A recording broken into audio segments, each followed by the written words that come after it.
There is growing concern among a few critics that the global media and governments of the world give prominence to tragedies affecting all but African citizens.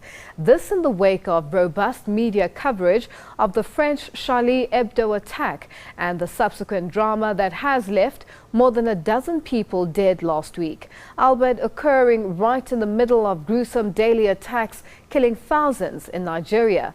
It is the French attack and not the hundreds more in comparison from the continuing Nigeria carnage, which has received robust media attention. For more on this, we're now joined in studio by the Director of Media Monitoring, Africa, William Bird.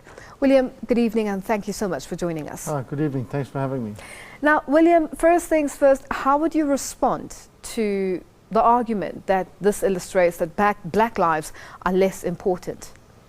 Well, it's true, isn't it? I mean, we know in our own circumstance that if you kill lots of poor people, you've got to kill them in high numbers before they even register on the news agenda, as opposed to important people from developed nations. But it's not just about knowing who they are in the high numbers, it's about the fact that you get context and you get explanation and understanding.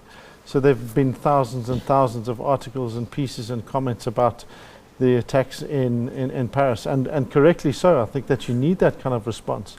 But nothing near that in response to the 2,000 people who died last week in Nigeria. You know, nowhere near that same level of explanation, nowhere near the same understanding. And yes, we can blame the media for that to a large degree, as we should, but we also need to look at the responses. You know, these world leaders, they condemn them. Where's their actual action beyond that? We know that in response to Paris, they're having a big conference. There's all sorts of action that these people are taking. They're getting up and doing things. Whereas for Nigeria, it's like, well, this is really bad. We don't like this kind of thing. You know, it sounds as though they just don't really give us stuff. And we know that when Bokom Haram abducted those 200 schoolgirls, it wasn't in fact until Michelle Obama had said, oh, hang on a minute, this is quite a bad thing, that suddenly social media erupted and got quite upset about it. And then the media was like, oh yeah, this is a really bad thing actually.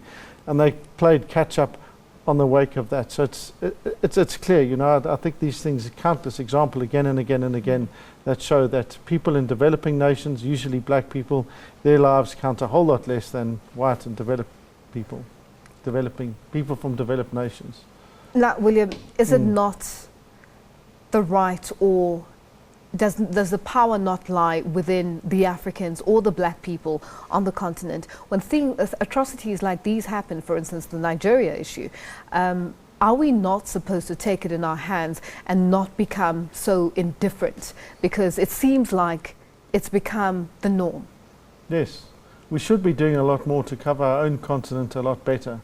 And certainly there are efforts to do that, but it isn't without its own challenges. When we don't understand the histories of other nations, it's a lot harder to suddenly just parachute in and give complexity and context to a country. So we don't even do a decent enough job of covering our neighboring nations, let alone understanding the complexity of what's happening in Nigeria. What we do know is, we know about the history of France, we know about who the president is, we know all of these other little bits and pieces, because there's a continual media cycle about what's happening in those nations, not a continual one about what's happening in Nigeria. So you tend to find that those nations only get into the news when there's lots of war. So Central African Republic, it's not in the news right now. Why? Because they're not killing enough people.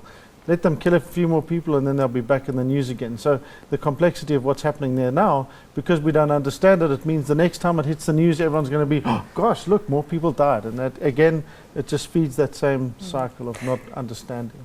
Now, why should foreign media, if we don't cover our own issues on the continent, why should foreign media then come through onto the continent and cover what we're missing out on? Bearing in mind that we don't understand the background of even our neighbors, but we understand the history of France, for instance, and we know who the president is. Why is it different? Why should we handle this differently? Well, I think we've got a greater responsibility, obviously, to cover our own continent. But at the same time, you know, these are global media that pretend that they give free and fair coverage to things. It's not like Fox News, which doesn't pretend to give fair and balanced. Well, I suppose they might claim that they do, but really they don't, as we've seen from the most recent embarrassment on that channel. it's not like that sort of thing. They pretend to offer balanced, fair coverage. One of the basic ethical tenets of journalism is to give voice to the voiceless. That would suppose on some level that they would at least try and give better coverage to these issues. But it's not as though they don't have their own challenges, and they're not there to cover those things. They're there to cover them from a British perspective, if you're the BBC or the CNN, an American, or the French or the German versions. We should be doing a better job, I think. Now, you're an advocate, known advocate, challenging why the media uses graphic material on African disasters and not elsewhere, involving wealthy and power northern countries. Why is that? Well, I think because, again, if you look at it, it's not just that we don't know how many people died. If you look at the images, and I guarantee if you do a Google search now of dead people in Nigeria, the level of images that you're going to see are going to be incredibly horrific. You compare that against the images that we saw from the attacks in Paris. We didn't see lots of the dead bodies. I don't remember seeing those being splashed out. There was warning given of the semi-graphic footage, but again, that kind of level of graphic detail you don't often see. So the people are afforded far greater dignity. If you think about the school shootings that occur in the United States, it's very seldom that, for example, you see the bodies of those dead children. Yet, we already know that the images of the girl that was blown to smithereens in this attack. So it's about the fact that it's not giving them dignity even in death, and using those graphic images. It's not to say they should never use them, but it is clear that they get used far more often when these are people that are poor or in developing nations. Now let's go back to the issue of the media coverage. Just how should they change their attitude towards Africa, and when? It's a continuing process, and it takes situations and atrocities like the ones that have taken place in France for the issues on Africa to sort of fall on the wayside. When should that attitude change, and how will that be achieved? I mean, I think part of it talks to this, that old discourse known as the African Renaissance, where it's about understanding what happens on our continent on a daily basis, about telling African stories for Africans and giving proper context and understanding. There's very little coverage, for example, at the moment around the fact that just on our border, Zambia is about to have elections. How are they covering them? What are the major parties? I don't know who there are 15 presidential candidates. Who are they? What do we know about them? Instead, if Zambia is going to make the news, it'll be if, for example, and let's hope there's some violence around the elections. So it's really about saying what are going to be our priorities, and how and why should we start to cover those things, and then looking at doing them. So you'll see that, for example, on 404, there are some really good programs that try and give our continent far better coverage and a more nuanced coverage. But that's not enough for one broadcaster to do it. You need a whole range of people to be doing those stories.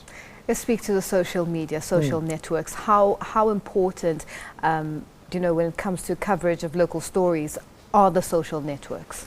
Well, again, they're very significant, and in South Africa they skewed in terms of power. Often that usually also means in terms of white power, but it speaks to an elite, and that tends to be true across our continent. So things that interest the elite, they'll tell those stories, and generally they're not going to tell the others. So social media also allows some of your fruitcakes to get out there. Those that have got really bizarre views, they're going to perpetuate them. It gives them the space. But it also gives those that are trying to put out different stories the opportunity to do so. So the media, in fact, has been really quite good about being reflective in South Africa, about saying, well, hang on a minute, why aren't we caring about the 2,000? So the front page of the Pretoria News today had a massive picture saying 2,000 dead in Nigeria, but they marched 2 million march in France, for 17, which was a nice way of making sure that they at least highlighted it. Doesn't mean that they really addressed the issue themselves, but at least it was there. And the question has been raised, and that I think is important, and that's a possibility for social media. Now, William, how can the media cover such tragedies without giving rise to these terrorist groups? They must do the way that they've done in relation to the Charlie Hebdo massacre, where they need to make sure that they give context, they give understanding, and they need to unpack it. You've got some of the world's best thinkers writing pieces about what they mean, what is the impact for freedom of expression, etc., etc. We've seen that in our own media, some really, really excellent pieces and excellent writing. And that's the way that you do it. You help people try and understand these things, so that it's not just violence. Of course, you're not going to see that around Nigeria. How many think pieces are there around what the hell's really going on in Nigeria? How can you have a government that is theoretically democratically elected, that is on many levels a booming national economy, etc., and on many parameters is doing very well as a national state, and yet you've got this bizarre thing where they can abduct 200 girls, kill 2,000, and everything's like, oh, well, that's quite bad, you know. What are the real power dynamics that allow that situation to occur? The real question we need to be asking is, how come Boko Haram is better armed than the Nigerian army? Which says, who's giving Boko Haram their arms? Where are they getting those things from? We need to ask those difficult questions. William, thank you so much for joining us. Thank you for having me. And that was William Bird, the Director of Media Monitoring in Africa.